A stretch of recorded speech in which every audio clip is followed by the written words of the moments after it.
ఒక వ్యక్తిని గురించి మాత్రమే చెప్పటం లేదు.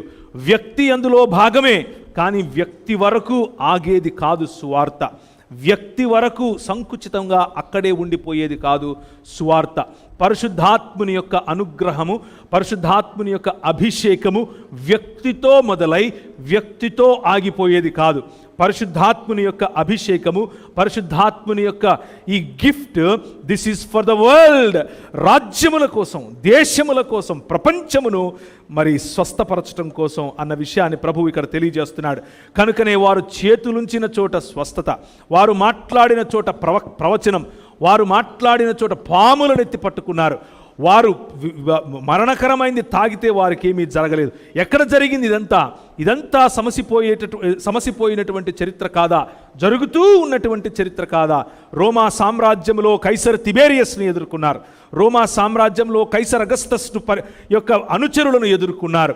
ఆ తర్వాత వచ్చినటువంటి అనేకమైన రాజ్యములు, మొదటి 3 శతాబ్దాలలోనే క్రైస్తవ సంఘము పరిశుద్ధాత్ముని యొక్క అభిషేకము కారణం చేత, పరిశుద్ధాత్ముడిచ్చినటువంటి వరముల వినియోగము కారణము చేత ప్రపంచములో స్వస్థతను తీసుకొచ్చారు, ప్రపంచములో సుభిక్షతను తీసుకొని వచ్చారు.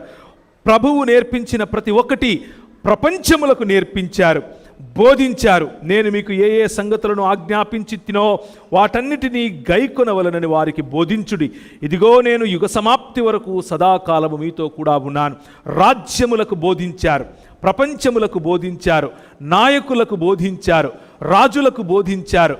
కనుకనే మరి ఈ ప్రపంచాన్ని స్వస్థపరచటానికి, ఈ ప్రపంచములో ప్రవక్తలను లేపటానికి, ఈ ప్రపంచములో ఈ బల అనగా యేసుక్రీస్తు ఒక శరీరముగా సమస్త మానవ జాతిని ఒకవైపుకు ఒకే బల్ల వద్దకు, ఒకే బల్ల దగ్గర కూర్చొని భోజనం చేయగలిగినటువంటి ఒక మంచి వాతావరణాన్ని, ఒకే రక్తము పంచుకొని పుట్టినటువంటి ఈ సహోదర భావము అనేటటువంటి ఐక్యతను చాటి చెప్పటానికి, go ye into the world and preach the gospel, preach the good news of the Lord who sits on the throne and rules over this world. ఈ ప్రపంచాన్ని ఏలే రాజు వచ్చేశాడు, ఆ రాజు ఏలుతున్నాడు. ఆ రాజు క్రమములోనికి రండి, ఈ లోక మర్యాదను విడిచిపెట్టండి అని ఇచ్చే పిలుపును ఇవ్వండి అని వారిని పంపించాడు. వారు పిలుపునిచ్చారు.